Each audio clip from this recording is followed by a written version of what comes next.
Back to my YouTube channel learning student. तो आज हम लेकर के आए हैं जो क्लास 10th के बच्चे हैं उनके लिए प्री बोर्ड पेपर। ठीक है, प्री बोर्ड क्लास 10th के बच्चों के लिए जो कि सब्जेक्ट है आपका हिंदी। ठीक है, तो आज हम इस पेपर को सॉल्व करेंगे और आप भी साथ ही साथ कॉपी पेन लेकर बैठिएगा। ठीक है, तो चलिए सॉल्व करते हैं इस पेपर को और वीडियो के अंत तक बने रहिएगा। देखिए, खंड और बहुविकल्पीय प्रश्न है, जिनमें पहला प्रश्न है निम्नलिखित में से कौन से निबंधकार शुक्ल युग के हैं। ठीक है, इनमें से कौन से निबंधकार हैं जो शुक्ल युग के हैं? बाबू गुलाब राय, श्याम सुंदर दास, जयशंकर प्रसाद या फिर उपयुक्त सभी।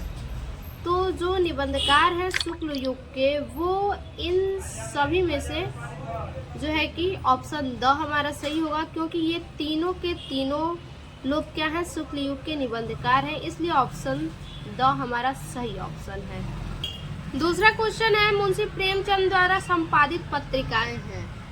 मुंशी प्रेमचंद के द्वारा संपादित पत्रिका इनमें से कौन से हैं? मर्यादा और हंस, छाया और प्रभा, सुधा और हंस या फिर सरस्वती। तो मुंशी प्रेमचंद के द्वारा जो संपादित पत्रिका है वो है सुधा और हंस। ऑप्शन स हमारा सही ऑप्शन होगा। ठीक है, उसके बाद तीसरा है मुंशी प्रेमचंद्र आचार्य रामचंद्र शुक्ल ने किसे हिंदी की प्रथम कहानी माना है? ठीक है, कफन, ममता, इंदुमती या फिर इनमें से कोई नहीं। तो जो आचार्य रामचंद्र शुक्ल हैं, इनमें से हिंदी के जो प्रथम कहानी जो माना गया है इनमें से वो है इंदुमती। ठीक है, आचार्य रामचंद्र शुक्ल की प्रथम कहानी है ये हिंदी की, इंदुमती। अगला है ईदगाह नमक का दरोगा पूस की रात के कहानीकार है, यानी इन तीनों के कहानीकार कौन है? जयशंकर प्रसाद, भगवती चरण वर्मा, प्रेमचंद या फिर रामकुमार वर्मा। तो इनमें से इन तीनों के जो कहानीकार हैं वो हैं प्रेमचंद। ठीक है, ऑप्शन स सही ऑप्शन होगा। अगला है पंच परमेश्वर कहानी की लेखक। ठीक है, पंच परमेश्वर जो कहानी है उसके लेखक कौन है? रामचंद्र शुक्ल, प्रेमचंद, यशपाल या फिर राजेंद्र प्रसाद। तो पंच परमेश्वर कहानी के जो लेखक हैं वो है प्रेमचंद। ठीक है, ऑप्शन ब सही ऑप्शन होगा। अगला है छठवां क्वेश्चन, महादेवी वर्मा की रचना है कानन कुसुम, प्रेम पथिक, सांध्य गीत, प्रेम फुलवारी। तो महादेवी वर्मा की जो रचना है वो इनमें से है श नंबर सांध्य गीत। ठीक है, ये महादेवी वर्मा की रचना है, ऑप्शन स। तुलसी द्वारा लिखा गया महाकाव्य है। तुलसी द्वारा लिखा गया महाकाव्य इनमें से कौन सा है? प्रेम माधुरी, गंगा लहरी, विष्णु लहरी या फिर श्री रामचरित मानस। तो इनमें से जो ऑप्शन होगा वो होगा श्री रामचरित मानस, तुलसीदास द्वारा लिखा गया महाकाव्य है। आगे है छायावादोत्तर कवि हैं। ठीक है, छायावादोत्तर कवि इनमें से कौन है? भारतेंदु हरिश्चंद्र, मैथिली शरण गुप्त, रत्नाकर या फिर अज्ञेय जी। तो इनमें से जो छायावादोत्तर युग के जो कवि हैं वो हैं अज्ञेय, ऑप्शन द सही ऑप्शन होगा। अगला है आधुनिक काल की समय सीमा है। आधुनिक काल की समय सीमा क्या है? 1999 ईस्वी से 1938 ईस्वी तक, 1936 ईस्वी से 1943 ईस्वी तक, 1918 ईस्वी से 1950 ईस्वी तक, 1843 ईस्वी से अब तक। तो आधुनिक काल की जो समय सीमा है वो 1843 से अब तक है। ठीक है, ऑप्शन द सही ऑप्शन होगा। अगला है महाकवि भूषण की रचना है।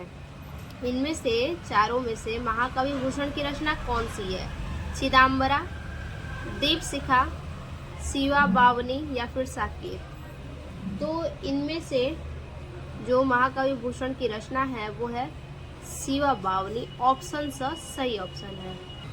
अगला प्रश्न है, हे जीवितेश उठो उठो यह नींद कैसी घोर है, क्या तुम्हारे योग्य यह तो भूमि सेज कठोर है। इन पंक्तियों में कौन सा रस है? हास्य रस, करुण रस, वीर रस, शांत रस। तो इन पंक्तियों में जो है करुण रस है, ठीक है। क्योंकि देखिए पढ़िए, हे जीवितेश उठो उठो यह नींद कैसी घोर है क्या तुम्हारे योग्य यह तो भूमि सेज कठोर है, ठीक है। तो इनमें जो है करुण रस है, ऑप्शन बस सही ऑप्शन होगा। अगला है, सोरठा के दूसरे और चौथे चरण में कितनी मात्राएं होती हैं? 16 मात्राएं होती हैं, 13 24 या फिर 11 तो सोरठा के दूसरे और चौथे चरण में जो है कि 11 मात्राएं होती हैं, ऑप्शन द सही ऑप्शन है। अगला है, यहीं कहीं पर बिखर गई वह भग्न विजय मालासी। उपयुक्त पंक्ति में कौन सा अलंकार है? ये जो पंक्ति है, यहीं कहीं पर बिखर गई वह भग्न विजय मालासी, तो इसमें जो अलंकार है उपमा अलंकार, उत्प्रेक्षा अलंकार, रूपक अलंकार या फिर श्लेष अलंकार। तो इनमें जो अलंकार है वो है उपमा अलंकार, ऑप्शन अ सही ऑप्शन है, ठीक है। पंचवटी में कौन सा समास है? ठीक है, पंचवटी में कौन सा समास है? कर्मधारय समास, द्वंद्व समास, द्विगु समास या फिर तत्पुरुष समास। पंचवटी में जो है कि समास द्विगु समास है, ठीक है। पंचवटी जिनमें संख्या आए उसे द्विगु समास कहते हैं। अगला, पत्थर का तत्सम क्या है? ठीक है, पत्थर का तत्सम क्या है? पाथर, शिला, प्रस्तर, इनमें से कोई नहीं। तो पत्थर का जो तत्सम होगा वो है प्रस्तर, ऑप्शन स सही ऑप्शन है। स उपसर्ग लगाकर सही शब्द बनेगा, ठीक है। स उपसर्ग लगाकर कौन सा इनमें से शब्द बनेगा? सहकर्मी, सुमति, असुविधा या फिर कुसंगति। तो इनमें से स उपसर्ग किसमें है? सहकर्मी में, यानी अ ऑप्शन सही ऑप्शन है। अगला है, युष्मत की विभक्ति एवं वचन बताइए। षष्ठी बहुवचन यानी षष्ठी विभक्ति बहुवचन, सप्तमी विभक्ति द्विवचन, पंचमी विभक्ति बहुवचन या फिर चतुर्थी विभक्ति एकवचन है। तो युष्मत जो है वो षष्ठी विभक्ति बहुवचन है, ऑप्शन अ सही ऑप्शन होगा। आगे है, यह घर अच्छा है। इस वाक्य में यह पद किस प्रकार का विश्लेषण है? गुणवाचक, सर्वनामिक, संख्यावाचक या फिर परिणामवाचक। तो इसमें जो यह है वो जो पद है यह वो सर्वनामिक है, ऑप्शन ब सही ऑप्शन होगा। अगला है 19 नंबर, बालक दौड़ते हैं। इस वाक्य में दौड़ते हैं क्या है? उद्देश्य, विधेय, सर्वनाम या फिर विशेषण। तो इनमें से बालक दौड़ते हैं जो है वो विधेय है, ऑप्शन बस सही ऑप्शन है। अगला जो लास्ट एमसीक्यू है, क्रिया की विशेषता प्रकट करने वाले पद को कहा जाता है। क्या कहा जाता है? क्रिया विशेषण, प्रविशेषण, विशेषण या फिर कोई नहीं। तो क्रिया की विशेषता को बोला है ना, तो क्रिया विशेषण होगा, ऑप्शन अ सही ऑप्शन है। ये तो हो गया। आगे देखेंगे वर्णनात्मक प्रश्न, ठीक है। वर्णनात्मक प्रश्न क्या है? देखिए, निम्नलिखित गद्यांश पर आधारित दिए गए प्रश्नों के उत्तर दीजिए, ठीक है। ये जो गद्यांश आपको दिख रहा है इस पे आधारित कुछ प्रश्न हैं, तो उन्हीं प्रश्नों के आपको उत्तर देना है। तो सबसे पहले आप गद्यांश को पढ़ लेंगे, ठीक है। देखिए, क्योंकि जब गद्यांश आप पढ़ेंगे तो आपको ऐसे पता चलेगा कि ये किस चैप्टर से लिया गया है और इसके जो लेखक हैं वो कौन है। ठीक है, मित्र केवल उसे नहीं कहते जिसे गुणों की तो हम प्रशंसा करें। देखिए, मित्र केवल उसे ही नहीं कहते हैं जो क्या करे, हमारे गुणों की तो प्रशंसा करे पर जिससे हम स्नेह न कर सके। ऐसा मित्र नहीं होना चाहिए जो हमारी प्रशंसा करे लेकिन हमसे स्नेह न करे, हमारे गुणों से क्या करे, वो प्रसन्न रहे, प्रशंसा करे गुणों की लेकिन हमसे खुश न रहे, जिससे अपने छोटे छोटे काम तो हम निकालते जाएं पर भीतर ही भीतर घृणा करते रहें। ठीक है, मतलब ऐसा मित्र भी नहीं होना चाहिए जिससे कि छोटे छोटे काम, यानी काम पड़ने पे हम काम तो करवा ले उससे लेकिन अंदर ही अंदर क्या करे, उससे घृणा रखे रहे। मित्र सच्चे पथ प्रदर्शक के समान होना चाहिए जिस पर हम पूरा विश्वास कर सके। ठीक है, मित्र सच्चे प्रदर्शक के समान होना चाहिए, सच्चा होना चाहिए जिस पे कि हम पूरी तरह से विश्वास कर सके। भाई के समान होना चाहिए, मित्र कैसा होना चाहिए, भाई के समान होना चाहिए जिसे हम अपना प्रीति पात्र बना सके। हमारे और हमारे मित्र के बीच सच्ची सहानुभूति होनी चाहिए, ऐसी सहानुभूति जिससे एक से हानि लाभ को दूसरा अपना हानि लाभ समझे। यानी मित्र ऐसा होना चाहिए जो कि एक को अगर लाभ हानि हो तो दूसरा भी उसे अपना लाभ और हानि समझे। मित्रता के लिए यह आवश्यक नहीं है कि दो मित्र एक ही प्रकार के कार्य करते हो। देखिए, मित्रता का मतलब ये जरूरी नहीं है कि दोनों मित्र एक ही कार्य करें या एक ही रुचि के हो, यानी एक ही चीज में किसी एक में दोनों की रुचि हो, ऐसा नहीं होना चाहिए। इसी प्रकार प्रकृति और आचरण की समानता भी आवश्यक या वांछनीय नहीं है। दो भिन्न प्रकृति के मनुष्यों में बराबर प्रीति और मित्रता रही है। तो ये हो गया गद्यांश। अब देखेंगे प्रश्न है प्रस्तुत गद्यांश का संदर्भ लिखिए। अब हमें क्या करना है, संदर्भ लिखना है। तो सबसे पहले गद्यांश पढ़ने पे ही समझ में आ गया क्या है, मित्रता से ये लिया गया है। ठीक है, जो कि किसके द्वारा ये लिखित है मित्रता, तो रामचंद्र शुक्ल के द्वारा लिखित है। तो संदर्भ लिख लेंगे। ठीक है, उसके बाद ब नंबर है गद्यांश के रेखांकित अंश की व्याख्या कीजिए। अभी हमने रेखांकित अंश देखा, उसका क्या करना है, व्याख्या करना है। तो चलिए दोनों क्वेश्चन के आंसर को देख लेते हैं। इस प्रकार से बिल्कुल आप हेडिंग डाल लीजिएगा। ठीक है, उसके बाद संदर्भ है प्रस्तुत गद्यांश हमारी पाठ्य पुस्तक हिंदी के मित्रता नामक पाठ से लिया गया है जिसके लेखक आचार्य रामचंद्र शुक्ल हैं। अब देखेंगे रेखांकित अंश की व्याख्या ब नंबर। देखिए, मित्रता में सच्ची सहानुभूति होनी चाहिए। ठीक है, जो रेखांकित अंश दिया था उसका व्याख्या है, मित्रता में सच्ची सहानुभूति होनी चाहिए जहां एक मित्र दूसरे के दुख सुख को अपना माने। ठीक है, मित्रता में क्या होनी चाहिए, सहानुभूति होनी चाहिए जहां एक मित्र जो है दूसरे मित्र के सुख दुख को अपना माने।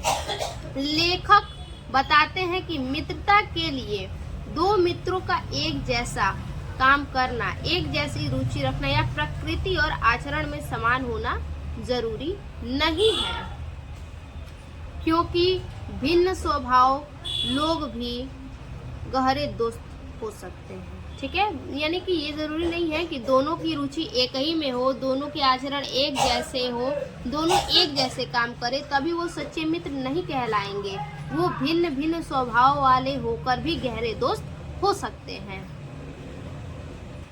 अगला है गद्यांश हमारे और हमारे मित्र के बीच कैसी सहानुभूति होनी चाहिए।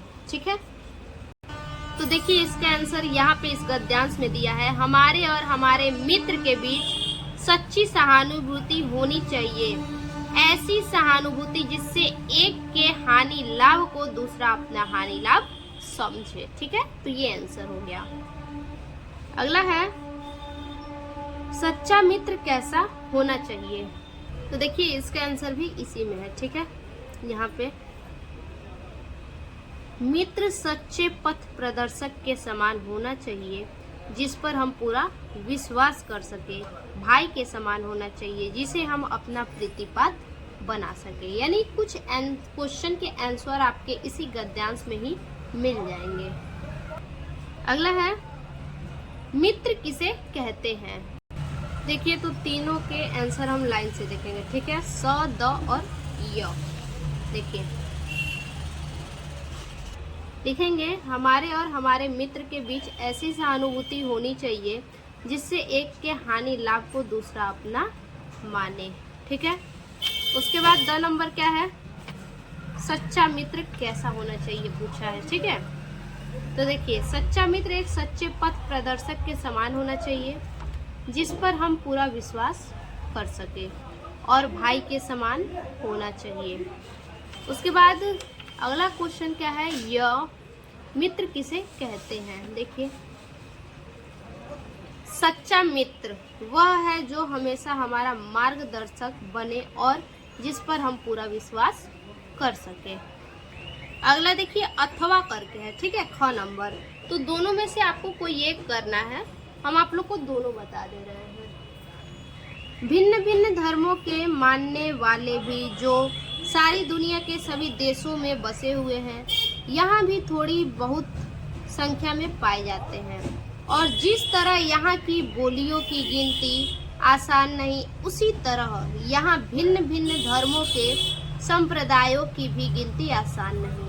इन विभिन्नताओं को देखकर यदि अपरिचित आदमी घबराकर कह उठे कि यह एक देश नहीं, अनेक देशों का एक समूह है, यह एक जाति नहीं, अनेक जातियों का समूह है, तो इसमें आश्चर्य की बात नहीं, क्योंकि ऊपर से देखने वालों को जो गहराई में नहीं जाता, विभिन्नता ही देखने में आएगी। ठीक है, यानी किसी भी चीज को देखिए तो आप उसकी गहराई तक जाइए, गहराई तक नहीं जाएंगे तो उसके बारे में आपको पूरी तरह से जानकारी नहीं मिल पाएगी, आधी अधूरी ही जानकारी मिलेगी। और आधी अधूरी जानकारी में आप किसी को भी परख नहीं सकते हैं।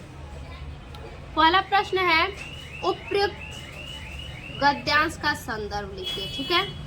उसके बाद दूसरा है, गद्यांश के रेखांकित अंश की व्याख्या कीजिए। ये जो रेखांकित अंश है इसका क्या करना है, व्याख्या करना है।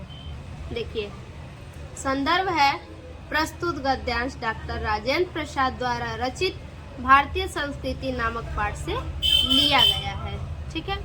रेखांकित अंश, भारत भूमि की इतनी विभिन्नताओं को देखकर दूसरे देशवासी या ऐसे व्यक्ति जो यहाँ के मौलिक स्वरूप से अनभिज्ञ हैं घबरा जाते हैं।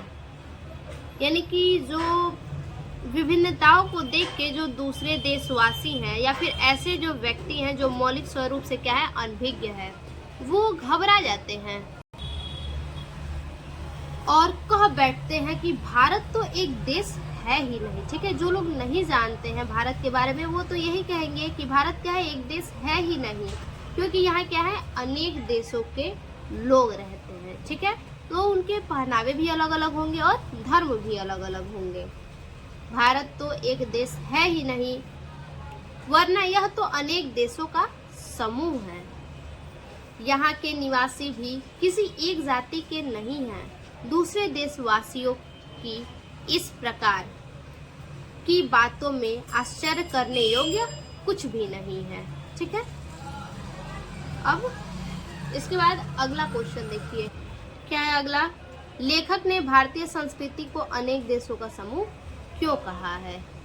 देखिए, क्योंकि भारत में धार्मिक, भाषाई और सांस्कृतिक विविधता बहुत अधिक है। यहाँ विभिन्न धर्मों और संप्रदायों के लिए एक साथ रहते हैं जो एक ही देश के भीतर एक प्रकार से अनेक संस्कृतियों और देशों के होने का आभास कराते हैं। ठीक है। 22 नंबर है, दिए गए पद्यांश पर आधारित प्रश्नों के उत्तर दीजिए। रानी मैं जानी अजानी महा, पबी पान हूँ ते कठोर हियो है, राजहु काजू अकाजू न जान्यो, कहो तियत को जेही कान कियो है। ऐसी मनोहर मूर्ति ये बिछुरे कैसे प्रीतम लोगु जियो है, आखिन में सखी राखिबे जोग इन्हें कीमी के बन बासु दियो है। ठीक है। पहला है संदर्भ लिखना है। उसके बाद अगला रेखांकित अंश की व्याख्या करनी है। तो ये जो रेखांकित अंश है, ऐसी मनोहर मूर्ति, ये यानी सीता जी क्या कर रही हैं, अपनी सखियों से कह रही हैं राम जी के बारे में, ठीक है। ऐसी मनोहर मूर्ति ये बिछड़े कैसे प्रीतम, लोगु जियो है, आखिर मैं सखी राखिबे जोग, इन्हें किमी के वन बासु दियो है। अब इसका जो अर्थ देखेंगे और संदर्भ देखेंगे। देखिए, प्रस्तुत पद्यांश हमारी पाठ्य पुस्तक हिंदी के महाकाव्य रामचरितमानस से लिया गया है, ठीक है। अब रेखांकित अंश की व्याख्या देखिए। सीता अपनी सखा से, ठीक है, सीता जो है अपनी सखी से कहती है कि श्री राम कितने सुंदर और मनमोहक हैं। वह आश्चर्य करती है, कौन, सीता आश्चर्य करती है कि ऐसा सुंदर व्यक्ति श्री राम अपने प्रेमी से बिछड़कर, ठीक है, ऐसा जो सुंदर व्यक्ति श्री राम जो है अपने प्रेमी से बिछड़कर कैसे जीवित रहेगा। वह आगे पूछती है कि जिन्हें आंखों में बसाकर रखना चाहिए उन्हें वनवास क्यों दिया गया। अगला प्रश्न देखिए। पद्यांश में ऐसी मनोहर मूर्ति ये किसके लिए प्रयुक्त है तथा इनमें कौन सा अलंकार है, ठीक है। तो इनमें जो अलंकार है वो है रूपक अलंकार, ठीक है। ऐसी मनोहर मूर्ति ये श्री राम के लिए प्रयुक्त किया गया है, ठीक है। किसके लिए, श्री राम के लिए प्रयुक्त किया गया है। और इसमें अलंकार कौन सा है, तो रूपक अलंकार है इसमें। अब देखिए उसके बाद अगला है अथवा करके। अतुलनीय जिसके प्रताप का साक्षी है प्रत्यक्ष दिवाकर, घूम घूम कर देख चुका है जिनकी निर्मल कीर्ति निशाकर, देख चुके हैं जिनका वैभव ये नभ के अंततः तारागण, अगणित बार सुन चुका है नभ जिनका विजय घोष रण गंजन, ठीक है, गर्जन। इसमें भी क्या है, अ नंबर है, क्या लिखना है, संदर्भ लिखना है। इस कविता का संदर्भ लिखना है। और ब है ये जो रेखांकित अंश है उसकी व्याख्या करनी है। तो पहले इन दोनों को देख लेते हैं। देखिए, प्रस्तुत पद्यांश के कवि राम नरेश त्रिपाठी द्वारा स्वदेश प्रेम से लिया गया है, ठीक है। कवि है राम नरेश त्रिपाठी और किस पाठ से लिया गया है, तो स्वदेश प्रेम। रेखांकित अंश की व्याख्या देखिए। आकाश के अनगिनत तारे भी उन लोगों के वैभव और ऐश्वर्य को देख चुके हैं। आकाश ने भी अनगिनत बार उनकी विजय का घोष और युद्ध के समय की गर्जना सुनी है। 100 नंबर है। पद्यांश में ऐसी, यहाँ पे देखिए नीचे, भारत देश के प्रताप का साक्षी कौन कौन है, ठीक है। तो कौन कौन साक्षी है देखिए। भारत देश में प्रताप के साक्षी हैं सूर्य, चंद्रमा, आकाश के अनगिनत तारे, नभ जिसने उनके विजय घोष और रण गर्जन को सुना है, हिम गिरवर जो उनके वैभव के साक्षी हैं, ठीक है। अब आगे देखिए, आगे है पद्यांश में, उपयुक्त पद्यांश में किसकी महिमा का वर्णन किया गया है, ठीक है। तो इस पद्यांश में किसकी महिमा का वर्णन किया गया है, लिखेंगे उपयुक्त पद्यांश में भारत वर्ष के वीरों, पूर्वजों और देशों के गौरवशाली इतिहास की महिमा का वर्णन किया गया है। अगला क्वेश्चन है 3 नंबर, निम्नलिखित संस्कृत पद्यांशों में से किसी एक का संदर्भ हिंदी में अनुवाद कीजिए, संदर्भ सहित, ठीक है। तो इसका क्या करेंगे, पहले हम संदर्भ लिखेंगे, उसके बाद अनुवाद लिखेंगे। देखिए, वाराणसी सुविख्यात प्राचीन नगरी, वाराणसी सुविख्यात प्राचीन नगर है। इयम यह विमल सलीलः तरंगायः, विमल सलील यानी साफ सुथरे वाले तरंगों, ठीक है, साफ सुथरे वाले तरंगों, गंगाया मतलब गंगा, कुले मतलब पुल पर स्थित है, यानी यह साफ सुथरे तरंगों वाली गंगा के किनारे स्थित है। कूले मतलब पुल पे या फिर किनारे। अस्या मतलब इसके, घट्टा नाम मतलब घाटों की, वलय मतलब गोल होता है और आकृति मतलब आकृति। इसके घाटों की गोल आकृति वाली, पंक्ति मतलब पंक्तियां, धवलाया मतलब सफेद, चंद्रिकाया मतलब चांदनी। इसके घाटों की गोल आकृति वाली पंक्तियां, सफेद, चांदनी, बहुत राजते मतलब सुशोभित होता है। अंगणित मतलब असंख्य पर्यटक, पर्यटक मतलब पर्यटक या फिर लोग, असंख्य लोग, सुदूरेभ्य दूर दूर के, देशेभ्य मतलब देशों से, नित्यम हमेशा, अत्र मतलब यहाँ आते हैं, आयंती मतलब आते हैं। असंख्य पर्यटक दूर दूर के देशों से हमेशा यहाँ आते हैं। अस्या मतलब इसके, घट्टा नाश्च इसके घाटों की शोभा मतलब शोभा को, विलोक्य मतलब देखकर, इसके घाटों की शोभा को देखकर, इमा मतलब इसकी, बहु मतलब बहुत, प्रशंसन्ति मतलब प्रशंसा करते हैं। ठीक है, इसके घाटों की शोभा को देखकर इसकी बहुत प्रशंसा करते हैं। वाराणस्य मतलब वाराणसी, प्राचीन काला देव है, यानी प्राचीन काल से ही। गेहे गेहे घर घर में, विद्या मतलब विद्या की, दिव्य मतलब दिव्य, ज्योति मतलब ज्योति, धोतते मतलब प्रवाहित होती है। यानी वाराणसी में प्राचीन काल से ही घर घर में विद्या की दिव्य ज्योति प्रवाहित होती है। आधुना अपि, आज भी, अत्र मतलब यहाँ, आज भी यहाँ, संस्कृत वाग्य धारा यानी संस्कृत की धारा, आज भी यहाँ संस्कृत की धारा, सतत प्रवहंती प्रवाहित होती है। जनाना ज्ञानश्च, च मतलब और लोग, ज्ञानश्च वर्धते और लोग यहाँ से ज्ञान प्राप्त करते हैं। देखिए संदर्भ, प्रस्तुत गद्यांश हमारी पाठ्य पुस्तक संस्कृत दिग्दर्शिका के वाराणसी नामक पाठ से लिया गया है। देखिए, वाराणसी सुविख्यात प्राचीन नगरी है। यह साफ सुथरे तरंगों वाली गंगा के किनारे, गंगा नदी के तट पर स्थित है। इसके घाटों की गोलाकृति वाली पंक्तियां, सफेद चांदनी, बहुत सुशोभित होती है। असंख्य पर्यटक दूर देशों से यहाँ आते हैं। इसके घाटों की शोभा को देखकर इसकी बहुत प्रशंसा करते हैं।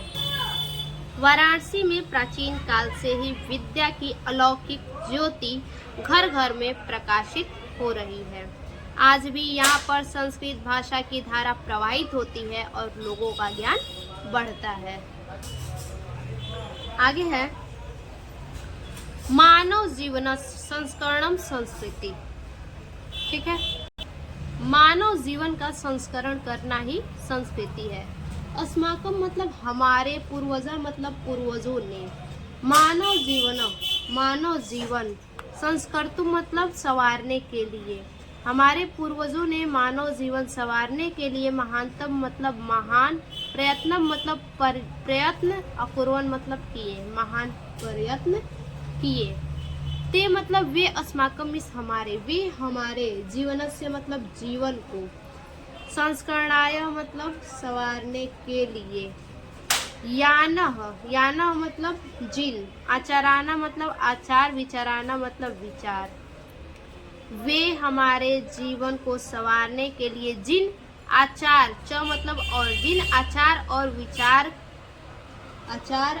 विचार को अदर्शन मतलब दिखाया है। तत् मतलब वे, सर्व मतलब सभी, वे सभी हमारे, अस्माकम इस हमारे, संस्कृति मतलब संस्कृति है, वे सभी हमारे संस्कृति है।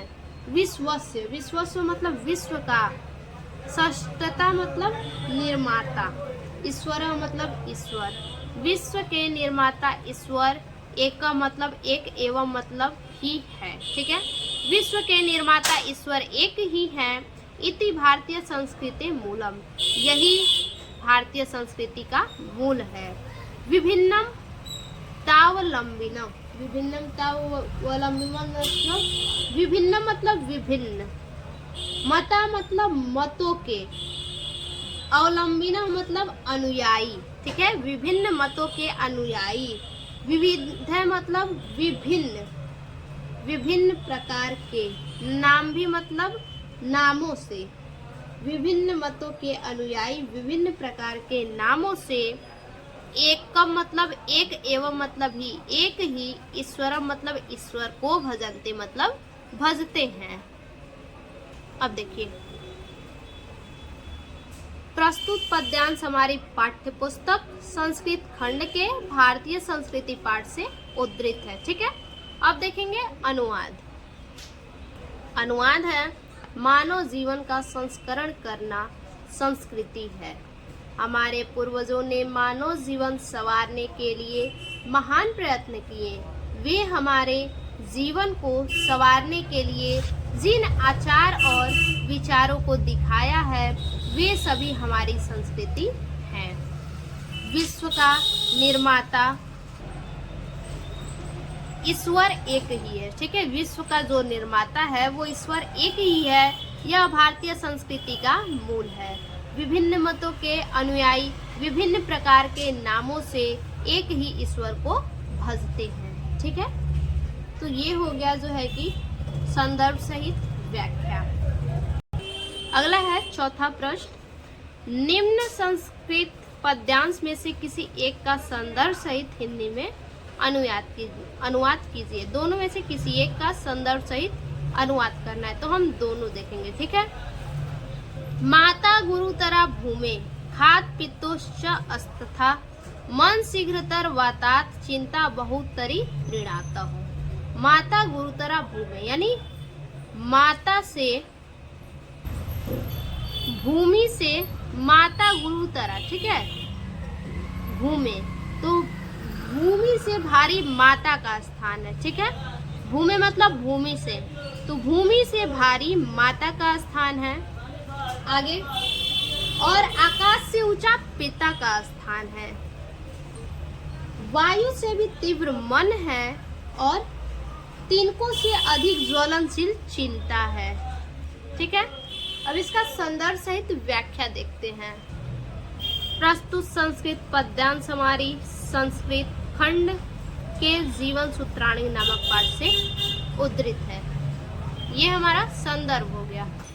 अनुवाद है भूमि से भारी माता है और आकाश से ऊंचा पिता है। वायु से भी तीव्र मन है और तिनकों से अधिक ज्वलनशील चिंता है। अगला है धान्यामुस्तरम किस्विदम धनाना स्यात् किमुत्तमं लाभानामुत्तम की स्यात् सुखाना स्यात् किमुत्तमम्। यानी धान्यान्मुत्तम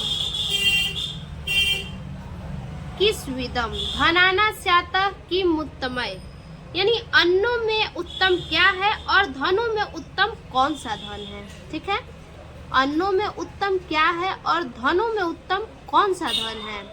लाभानाम उत्तम की स्यातः, लाभों से उत्तम क्या है।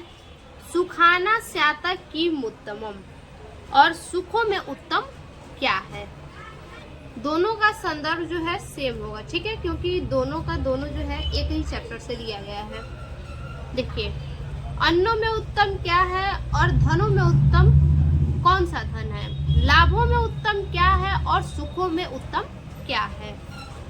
अगला है पांचवा, अपने पठित खंड काव्य से किसी एक पात्र का चरित्र चित्रण कीजिए अथवा अपने पठित खंड काव्य के कथानक का सारांश लिखिए।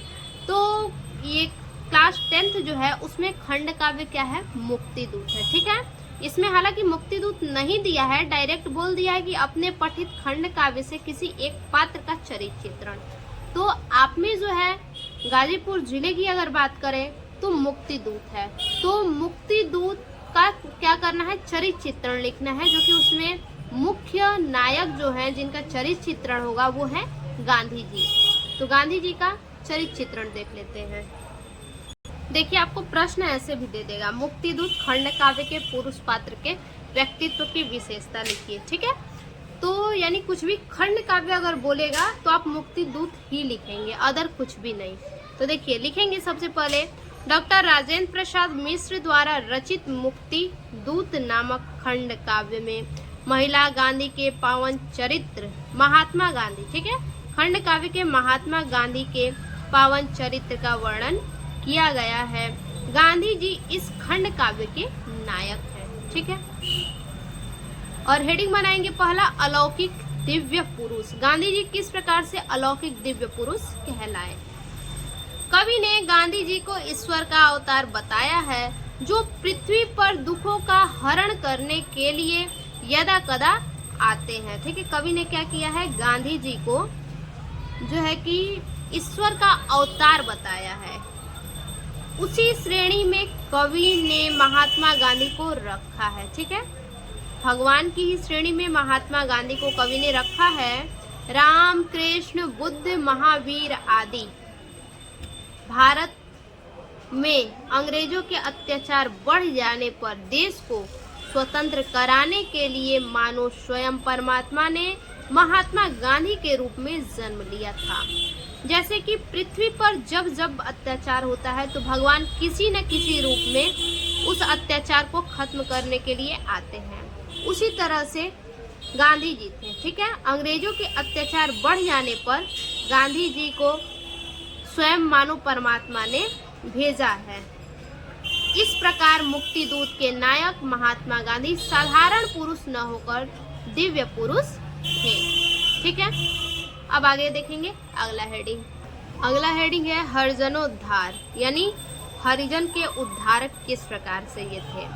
गांधी जी असहाय और दलितों के सहायक थे।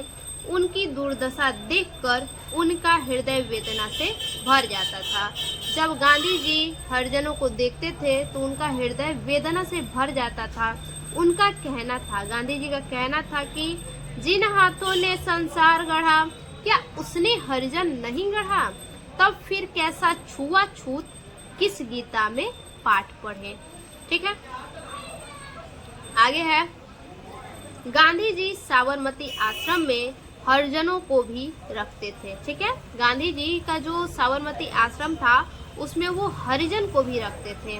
आश्रम में प्रबंधक और दानदाताओं द्वारा विरोध करने पर गांधी जी ने स्पष्ट शब्दों में कह दिया, क्या कहा, मैं घृणा द्वेष की यह आंधी न चलने दूंगा न चलाऊंगा, या तो खुद ही मर जाऊंगा या इसको मार भगाऊंगा, ठीक है।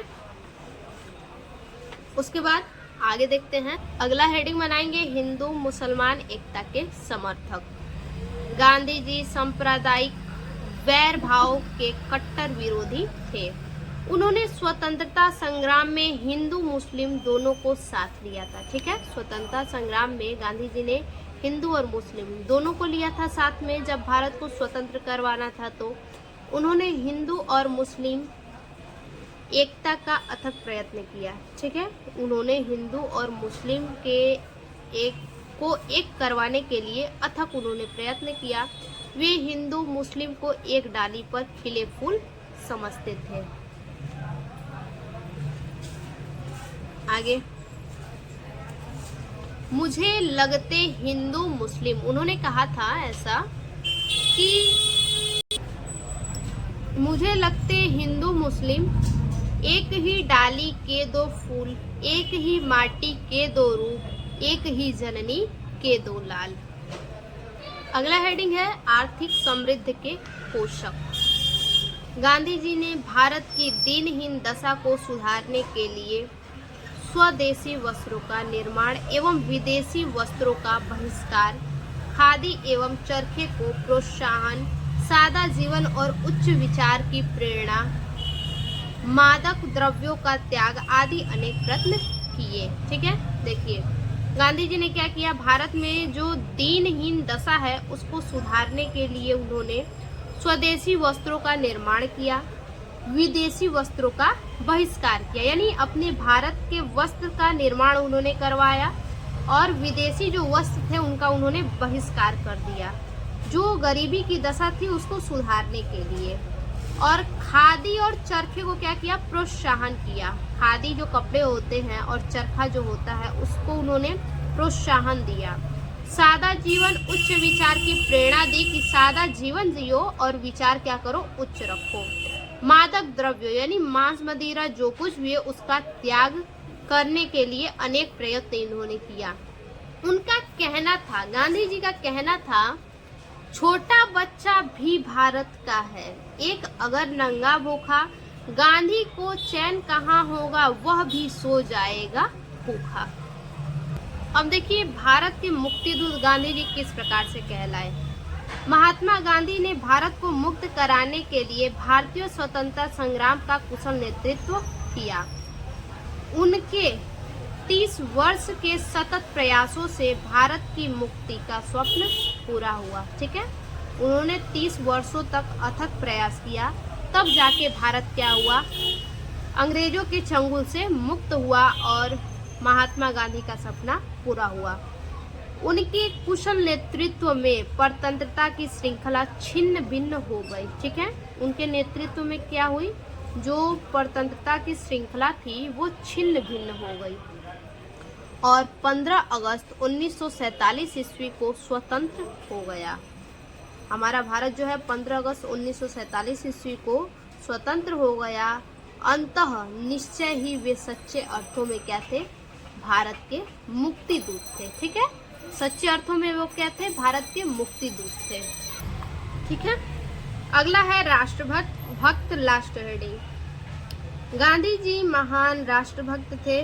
उन्होंने जीवन भर अपने देश की स्वतंत्रता के लिए, ठीक है, गांधी जी ने क्या किया, अपने देश की स्वतंत्रता के लिए जीवन भर प्रयास किए कि देश को स्वतंत्र करा दे। देश की स्वतंत्रता के लिए उन्होंने अनेक आंदोलन को चलाया। देश स्वतंत्र हो जाए इसके लिए उन्होंने बहुत सारे आंदोलनों को चलाया। उन्होंने अंग्रेजों के अत्याचारों के सामने घुटने नहीं टेके। जलियांवाला बाग हत्याकांड देखकर तो उनका हृदय तड़प उठा था। जो जलियांवाला बाग हत्याकांड हुआ था उस घटना को देख के गांधी जी का जो हृदय था वो बिल्कुल तड़प उठा था।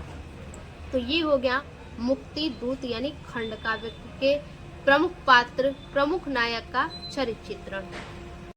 अगला है 6ठा नंबर, दिए गए लेखकों में से किसी एक लेखक का जीवन परिचय देते हुए उनकी एक प्रमुख रचना का उल्लेख कीजिए। ठीक है, जीवन परिचय लिख के क्या करना है, उनकी रचना का उल्लेख करना है। तो हम देखेंगे रामचंद्र शुक्ल का जीवन परिचय। ठीक, देखिए आचार्य रामचंद्र शुक्ल का संक्षिप्त परिचय पहले लिखेंगे। जन्म सन 1884 ईस्वी में, जन्म स्थान अगोना बस्ती जिला, ठीक है, उत्तर प्रदेश में। पिता का नाम था चंद्रबली शुक्ल, माता विभाषी देवी, पत्नी सावित्री देवी। शिक्षा इन्होंने हिंदू विश्वविद्यालय से प्राप्त किया। पुरस्कार जो है कि इन्हें साहित्य अकादमी और पद्म भूषण पुरस्कार से पुरस्कारित किया गया, सम्मानित किया गया। और इनका निधन जो है सन 1941 ईस्वी में हो गया।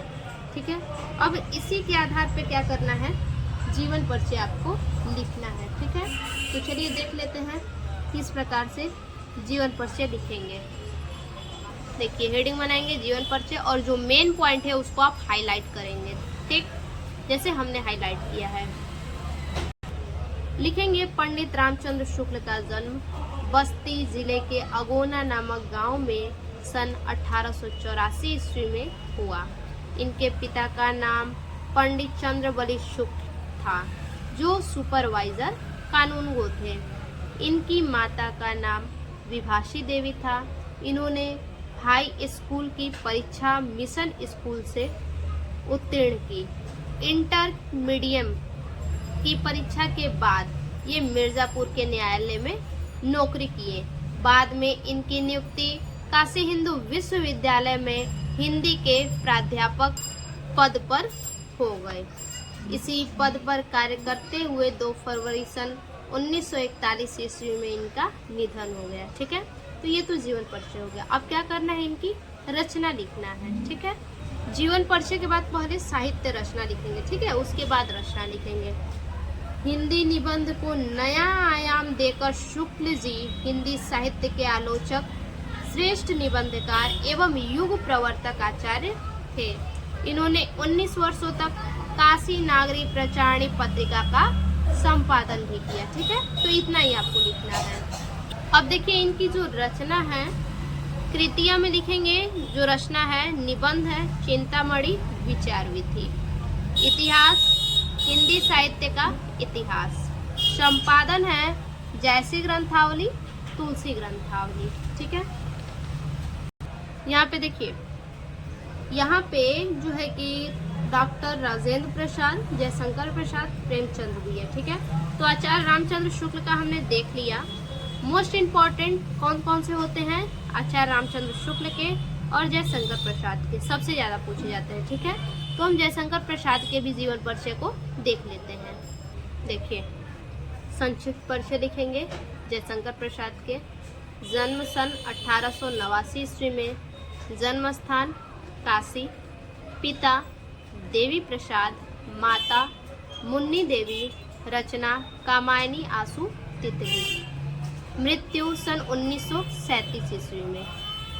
अब लिखेंगे जीवन परिचय। ठीक है, इसमें भी जो मेन पॉइंट है उसको आपको हाईलाइट करना है। जयशंकर प्रसाद का जन्म 30 जनवरी 1889 ईस्वी में काशी के गोवर्धन सराय सूनी साहू नामक एक प्रसिद्ध वैश्य परिवार में हुआ था। इनके पिता देवी प्रसाद और माता मुन्नी देवी हैं। प्रसाद जी की प्रारंभिक शिक्षा काशी में हुई थी। छोटी अवस्था में ही इनके पिता तथा बड़े भाई का देहांत हो गया। ठीक है, देहांत हो जाने के कारण उन्होंने क्या किया, स्कूल जाना बंद करना पड़ा। उन्हें स्कूल जाना बंद करना पड़ा। घर पर ही ये हिंदी, अंग्रेजी, संस्कृत तथा फारसी भाषाओं का स्वाध्याय अध्ययन किए। प्रसाद जी एक विशेष प्रतिभा वाले अद्भुत लेखक थे। इनकी कहानियां हिंदी लेखन जगत के लिए विशेष उपहार की तरह थी। 14 जनवरी 1937 ईस्वी को उनके बीमार शरीर ने काम करना बंद कर दिया। ठीक है, साहित्य परिचय देखेंगे। जयशंकर प्रसाद ने अपनी लेखनी से भारतीय साहित्य को नया आयाम दिया। उनकी रचनाओं में राष्ट्रीय भावनाएं, भक्ति, नारी सम्मान और स्वतंत्रता, प्रेम के महत्वपूर्ण मुद्दे पर जोर दिया गया। प्रसाद जी हिंदी के कवि, नाटककार, कहानीकार, उपन्यासकार तथा निबंध लेखक थे और वे हिंदी के छायावादी युग के 4 स्तंभों में से एक थे। ठीक है, उसके बाद उनकी जो काव्य रचना है, सबसे पहले उपन्यास है कंकाल तितली इरावती, कहानी है पंचायत, इंद्रजाल, प्रतिध्वनि, नाटक चंद्रगुप्त, स्कंदगुप्त। उसके बाद पुरस्कार है मंगला प्रसाद पारितोषिका, साहित्य अकादमी, पद्म भूषण। आगे है ख नंबर, दिए गए कवियों में से किसी एक का जीवन परिचय देते हुए उनकी एक प्रमुख रचना का उल्लेख कीजिए। सूरदास, तुलसीदास, बिहारी लाल, रामनरेश त्रिपाठी। तो इनमें से सूरदास और तुलसीदास का मोस्ट इम्पॉर्टेंट होता है क्लास 10th के बच्चों के लिए। ठीक है, तो हम देखेंगे सूरदास का जीवन परिचय। देखिए, सूरदास का संक्षिप्त परिचय पहले लिख लेंगे। ठीक है, जन्म 1478 ईस्वी में, जन्म स्थान रुनकता ग्राम, पिता पंडित रामदास, माता जमुना दास बाई, गुरु वल्लभाचार्य। भक्ति जो है कि कृष्ण की भक्ति ये करते थे। ठीक है, रचना है सूरसागर सूर सरावली, मृत्यु 1583 ईस्वी में पारसौली में। अब लिखेंगे जीवन परिचय। सूरदास जी का जन्म सन 1478 ईस्वी में रुनकता नामक ग्राम में हुआ था। इनके पिता का नाम पंडित रामदास सरस्वत था। इनकी माता का नाम जमुना दास बाई था। कुछ विद्वान मानते हैं कि इनका जन्म सिंही नामक स्थान पर हुआ था। कुछ लोगों का मानना है कि सूरदास जी जन्मांध थे और कुछ कहते हैं कि बाद में नेत्रहीन हो गए, किंतु इन्होंने मानव स्वभाव एवं श्री कृष्ण की बाल्य लीलाओं का सच में जितना सुंदर वर्णन किया है वैसा कोई जन्मांध व्यक्ति कर ही नहीं सकता। इसलिए ऐसा प्रतीत होता है कि यह जन्मांध नहीं थे। सन 1583 ईस्वी में मथुरा के निकट पारसौली नामक स्थान पर इनकी मृत्यु हो गई। साहित्य परिचय है। सूरदास ने भगवान के लोक रंजन रूप को लेकर ही उनकी लीलाओं के वर्णन है। वह वल्लभाचार्य जी के शिष्य बनने से पहले गुरु विनय के पद, ठीक है, पहले शुरू विनय के पद गाया करते थे, जिनमें हास्य भाव की प्रधानता थी। उसके बाद इनकी रचनाएं हैं सूरसागर, सूर सरावली और साहित्य लहरी। आगे है सूरदास का, तो हमने जीवन परिचय देख लिया।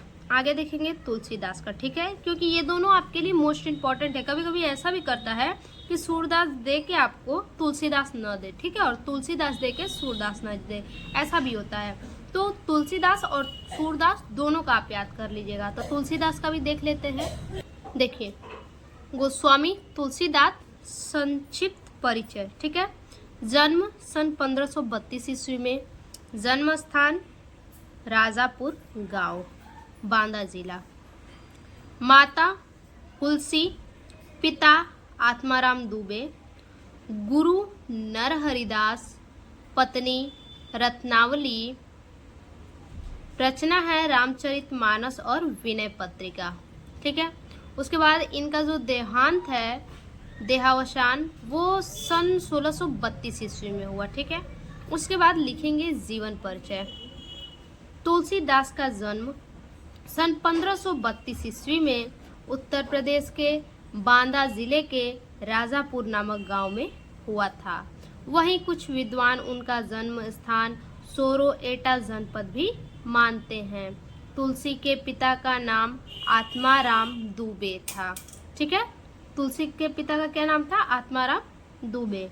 और माता का नाम तुलसी था। तुलसीदास का बचपन का नाम राम बोला था। क्यों राम बोला था? क्योंकि ये पहले बार अपने मुंह से जो शब्द निकाले थे वो राम निकाले थे, राम बोले थे, ठीक है। इसलिए इनका बचपन का नाम राम बोला था। बताया जाता है कि तुलसीदास का प्रारंभिक जीवन घोर कष्ट में बीता था। तुलसीदास को गुरु नरहरिदास की कृपा से राम भक्ति का मार्ग मिला था। वहीं रत्नावली से उनका विवाह होना और उनकी बातों से प्रभावित होकर तुलसी का गृह त्याग करके वैराग्य धारण करने की कथा भी प्रचलित है, ठीक है।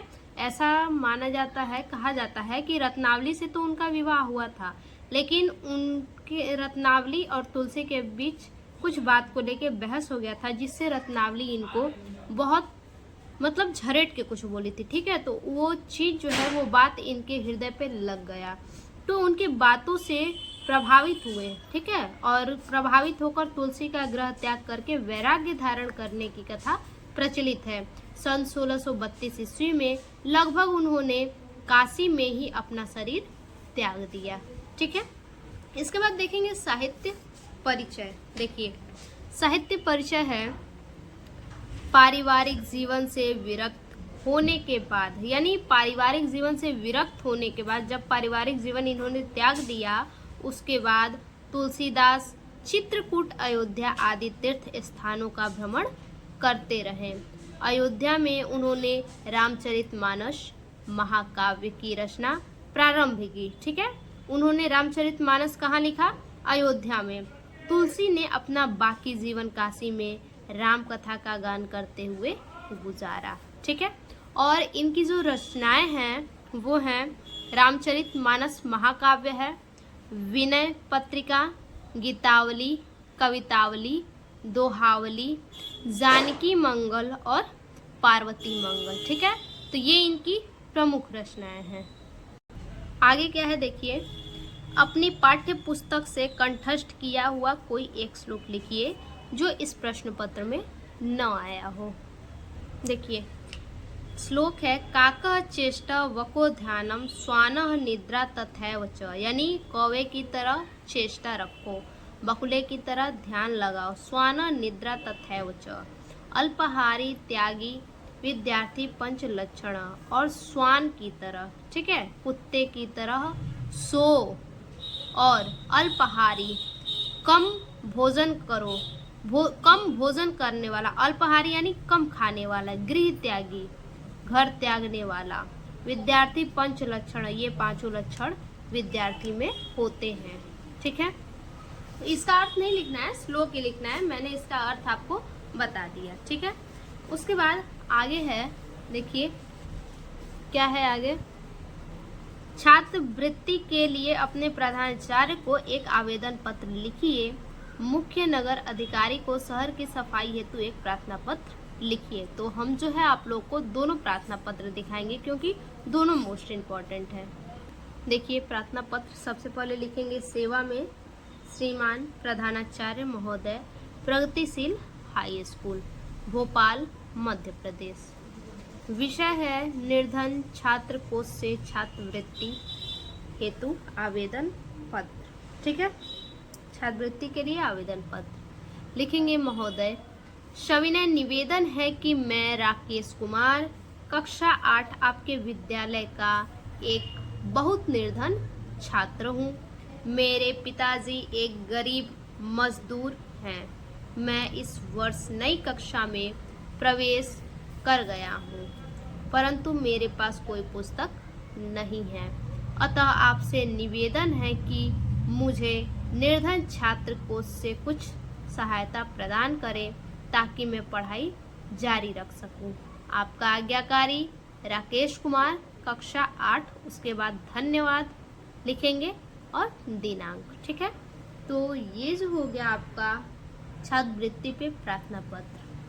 अगला पत्र है, सेवा में मुख्य नगर अधिकारी, नगर निगम प्रयागराज। विषय मोहल्ले की सफाई हेतु प्रार्थना पत्र। महोदय, निवेदन है कि आजकल प्रयाग नगर की सड़कों की सफाई व्यवस्था संतोषजनक नहीं है, ठीक है, संतोषजनक नहीं है। नगर की सड़कों पर गंदगी फैली हुई है, नालियों में गंदा सड़ रहा है, गंदगी के कारण मच्छर पैदा हो रहे हैं।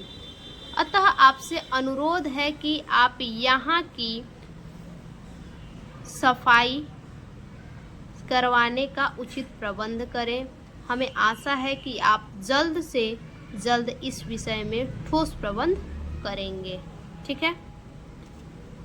भवदीय नाम, पता, धन्यवाद और इधर दिनांक लिखेंगे। अगला क्वेश्चन है 9 नंबर, निम्न प्रश्नों में से किन्हीं 2 प्रश्नों के उत्तर संस्कृत में दीजिए। तो 2 प्रश्नों के उत्तर हम देख लेते हैं, ठीक है। देखिए पहला है, वाराणसी कस्या भाषायां केंद्रम अस्ति, ठीक है।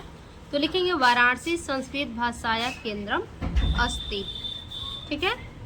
वाराणसी किस भाषा का केंद्र स्थल है? तो संस्कृत भाषा का केंद्र स्थल है।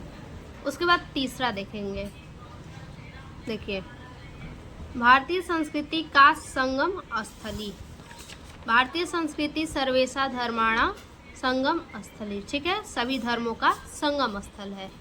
देखिए अगला है, निम्न में से किसी एक विषय पर निबंध लिखिए। जीवन में विज्ञान का महत्व, कंप्यूटर की उपयोगिता, बढ़ती बेरोजगारी, कारण और निवारण, विद्यार्थी और अनुशासन। तो देखिए जीवन में विज्ञान का महत्व और बढ़ती बेरोजगारी, कंप्यूटर की उपयोगिता, विद्यार्थी और अनुशासन, ये चारों मोस्ट इम्पॉर्टेंट है, जिनमें से हम 2 आपको बताएंगे। पहला जीवन में विज्ञान का महत्व, या फिर आपको दे देगा विज्ञान का महत्व, या फिर विज्ञान का चमत्कार, विज्ञान वरदान या अभिशाप, यानी विज्ञान के नाम से कुछ भी देगा आप एक ही तरह से लिखिएगा सब में, ठीक है। विज्ञान अगर लिख दिया निबंध में तो विज्ञान का मतलब आप किसी तरह से भी लिख दीजिए विज्ञान पे, ठीक है। तो चलिए देखते हैं। सबसे पहले विज्ञान वरदान या अभिशाप, हेडिंग कुछ भी हो, ठीक है, विज्ञान पे रहेगा तो आप इसी तरह से लिखिएगा। विज्ञान अगर लिख दिया तो इसी तरह से। रूपरेखा सबसे पहले आप लिख लीजिएगा। प्रस्तावना, विज्ञान एक वरदान, विज्ञान एक अभिशाप, आज का विज्ञान और समाज, उपसंहार, ठीक है। चलिए देखते हैं प्रस्तावना। प्रस्तावना है, विज्ञान ने हमारे जीवन को पूरी तरह से बदल दिया है। ठीक है, विज्ञान ने क्या किया है, हमारे जीवन को पूरी तरह से बदल दिया है और यह हमारे विकास में अहम भूमिका निभा रहा है। ठीक है, विज्ञान क्या कर रहा है, हमारे विकास में यानी मानव जीवन के विकास में अहम भूमिका निभा रहा है।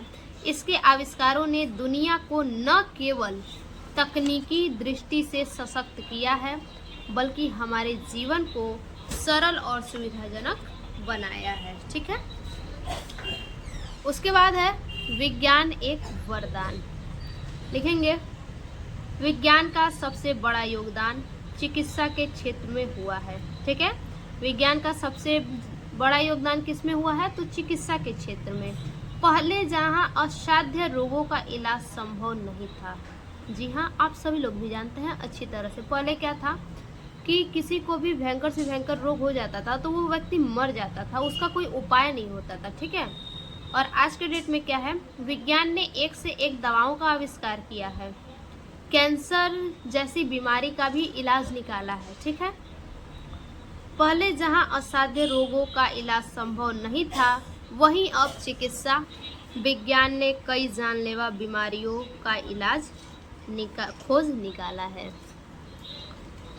टीकाकरण, सर्जरी और नई दवाइयाँ लोगों की जान बचाने में सहायक बनी हैं। ठीक है, टीकाकरण हुआ या फिर उसके बाद सर्जरी, नई दवाइयाँ, ये सभी क्या है, जान बचाने में सहायक बनी हैं। इसके अलावा विज्ञान ने हमें ऊर्जा, परिवहन और संचार के क्षेत्र में भी असाधारण सुविधाएं प्रदान की हैं। ठीक है, उसके बाद विज्ञान एक अभिशाप। विज्ञान किस तरह से अभिशाप है, देखिए, जहाँ विज्ञान ने हमें असंख्य वरदान दिए हैं, वहीं इनके कुछ दुरुपयोग भी समाज के लिए अभिशाप साबित हुए हैं। ठीक है, जहाँ विज्ञान ने क्या किए हैं, असंख्य वरदान दिए हैं, वहीं पे इनके कुछ दुरुपयोग हैं जो समाज के लिए क्या है, अभिशाप साबित हुए हैं। प्रदूषण और जलवायु परिवर्तन जो हमारे समाज की बड़ी समस्या है। प्रदूषण और जलवायु परिवर्तन क्या है, सबसे बड़ी समस्या है हमारे समाज के लिए। पर्यावरण को गंभीर रूप से नुकसान पहुंचाया है। ठीक है, पर्यावरण को ये क्या किया है, गंभीर रूप से जो है कि नुकसान पहुंचाया है। इसके अलावा विज्ञान ने युद्धों के लिए विनाशकारी हथियारों का निर्माण किया है, जिससे लाखों निर्दोष का जीवन संकट में पड़ जाता है। ठीक है, उसके बाद अगला हेडिंग बनाएंगे, आज का विज्ञान और समाज, और लिखेंगे, आज के समाज में विज्ञान के महत्व को नकारा नहीं जा सकता। ठीक है, आज का जो समाज है, इस समाज में विज्ञान के महत्व को नहीं नकारा जा सकता है। प्रत्येक क्षेत्र में विज्ञान का प्रभाव देखा जा सकता है। ठीक है, हर एक फील्ड में, हर एक क्षेत्र में विज्ञान का प्रभाव देखा जा सकता है, जैसे कि शिक्षा के क्षेत्र में, चिकित्सा के क्षेत्र में, ठीक है, कृषि के क्षेत्र में, परिवहन के क्षेत्र में, संचार के क्षेत्र में आदि में विज्ञान के योगदान के कारण मानव जीवन में क्रांतिकारी परिवर्तन हुए हैं। लेकिन इसका दुरुपयोग आज भी समाज में दिख रहा है। ठीक है, और लास्ट हेडिंग बनाएंगे, उपसंहार। विज्ञान एक ऐसी ताकत है जो यदि सही दिशा में प्रयोग की जाए तो मानवता के लिए वरदान साबित हो सकती है। ठीक है, यानी विज्ञान में इतनी ताकत है कि अगर उसको सही दिशा में प्रयोग किया जाए तो वो क्या है, मानव जीवन के लिए वरदान है। ठीक है, लेकिन यदि इसका दुरुपयोग किया जाए तो यह अभिशाप भी बन सकता है। अगला देखेंगे, बढ़ती बेरोजगारी कारण और निवारण, यानी बेरोजगारी पे। अगला है बेरोजगारी की समस्या। ठीक है, अदर हेडिंग भी हो सकता है, जैसे अभी हमने आपको दिखाया, बढ़ती बेरोजगारी कारण और निवारण। ठीक है, बेरोजगारी की समस्या और समाधान, हेडिंग कुछ भी आपका हो सकता है। रूपरेखा सबसे पहले लिखेंगे, रूपरेखा में प्रस्तावना, बेरोजगारी के कारण, बेरोजगारी की समस्या और उपसंहार। प्रस्तावना में सबसे पहले लिखेंगे, कहावत है कि बेकार आदमी का दिमाग शैतान का होता है। जी हाँ, सही बात है। ये कहावत है कि जो खाली इंसान होता है, जिसके पास कोई काम नहीं रहता है, उसके दिमाग में उल्टी सीधी बातें ज़्यादा आती है। इसीलिए कहा गया है कि बेकार आदमी का दिमाग शैतान का होता है। इसका तात्पर्य यह है कि यदि किसी के पास कोई उपयोगी काम नहीं है, ठीक है, यदि किसी व्यक्ति के पास कोई उपयोगी काम नहीं है, वह खाली बैठे बैठे समाज विरोधी बातें सोचा करता है। ठीक है, क्या करता है? समाज विरोधी बातें सोचता है। करोड़ों युवा बेकार बैठे हैं और उनके बेकारी का नतीजा है कि देश में इस समय इतने उत्पाद, तोड़फोड़, हत्या, डकैती, अपहरण और लूटपाट के कार्य हो रहे हैं। जाहिर सी बात है, जिसके पास कोई काम नहीं रहेगा, कोई काम धंधा नहीं रहेगा, तो बैठे हुए इंसान क्या करेगा? उसके मन में समाज विरोधी बातें फैलेंगी, ठीक है, और उसके बाद वो क्या करेगा? उत्पात करेगा, तोड़ फोड़ करेगा, हत्या करेगा, डकैती करेगा, अपहरण करेगा, यानी अपना जीवन यापन करने के लिए ये सब कुछ करेगा। ठीक है, इनके कारण देश में अशांति है। बेरोजगारी के कारण देश में बेरोजगार पर दृष्टि डालें तो उनमें दो तरह के लोग मिलेंगे। ठीक है, देश में अगर बेरोजगारों को देखा जाए तो दो तरह के उनमें लोग देखेंगे। ग्रामीण क्षेत्रों में ऐसे युवक मिलेंगे जिन्हें पढ़ने का अवसर मिला। पहली बात कि दो तरह के तो युवक मिलेंगे, जिनमें से एक वो होंगे जो ग्राम में मिलेंगे, यानी ग्रामीण क्षेत्र में मिलेंगे। पढ़ने का तो उन्हें अवसर मिलता है, ग्रामीण क्षेत्र वालों को पढ़ने का तो अवसर मिलता ही नहीं है। उन्हीं में से जो गांव के लोग होते हैं जिन्हें पढ़ने का अवसर ही नहीं मिलता है, उन्हीं लोग में से कुछ लोग क्या होते हैं? शराबखोरी करते हैं, जुआखोरी करते हैं, भ्रष्टाचार करते हैं।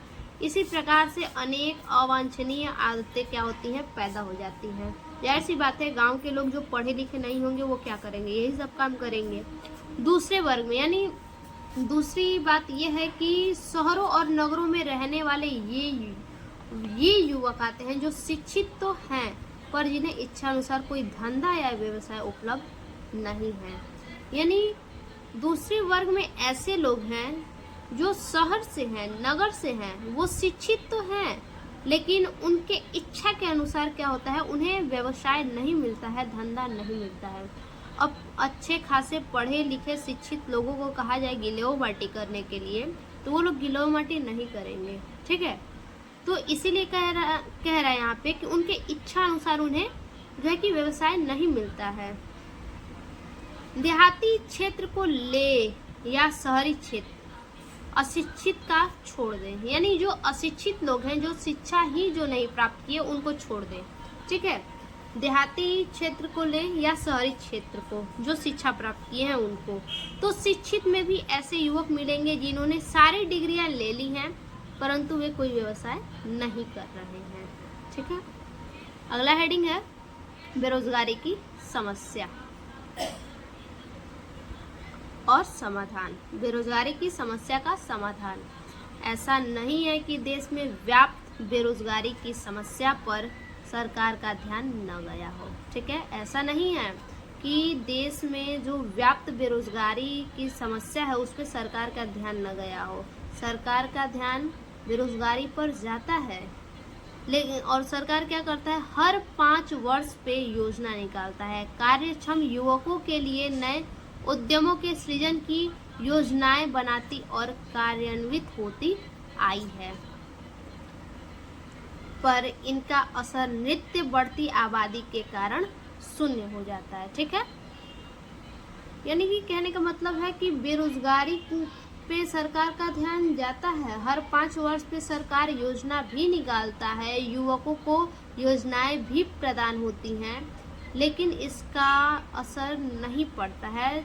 यानी कि जो बढ़ती हुई जनसंख्या है, आप कहिए कि सरकार जो है कि योजना निकाले, लोगों को भी मिल रहा है, लेकिन इधर से क्या है? दूसरी तरफ से लोग जनसंख्या पे जनसंख्या बढ़ाते जा रहे हैं, तो वो जो सरकार कार्य निकालता है इस पे कोई बहुत बड़ी आबादी नहीं दिखाई देती है कि लोगों को कार्य मिला। जिन लोगों को कार्य मिलता है वो लोग जल्दी नहीं दिखाई पड़ते। अब लास्ट रीडिंग है उपसंहार। जब हमारा देश अंग्रेजी दास्ता से मुक्त हुआ था उस समय उसकी जनसंख्या 40 करोड़ से कम थी। वर्तमान में यह बढ़कर 1 अरब से ऊपर जा पहुंची है। यही कारण है कि सारी आर्थिक योजनाओं का हमारे जीवन स्तर पर कोई खास असर नहीं दिखाई देता। ठीक है, यही कारण है कि जो बढ़ता हुआ जनसंख्या है इसी के कारण जो आर्थिक योजनाएं हैं वो हमारे जीवन स्तर पर नहीं दिखाई पड़ती है, इसका कोई खास प्रभाव नहीं दिखाई देता है और बेरोजगारी की संख्या घटने के स्थान पर बढ़ रही है।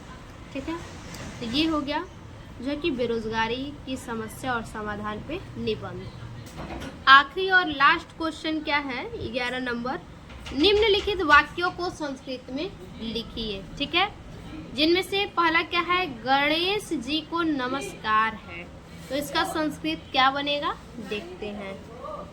लिखेंगे गणेशाय नमः, गणेश जी को नमस्कार है। दूसरा है गणेश श्याम कल स्कूल गया था। ठीक है, यानी कल गया था बीता हुआ कल है, बीते हुए कल के लिए हा लगाते हैं। श्याम हा विद्यालय अगच्छत। ठीक है, तो श्याम कल स्कूल गया था। तो ये हमारा जो पेपर है पूरा हमने क्वेश्चन पेपर सॉल्व कर लिया और आपको आंसर भी हमने पूरा दे दिया है। तो आज के लिए बस इतना ही। फिर से मिलते हैं एक और ऐसे नए वीडियो में नए टॉपिक के साथ। तब तक के लिए धन्यवाद।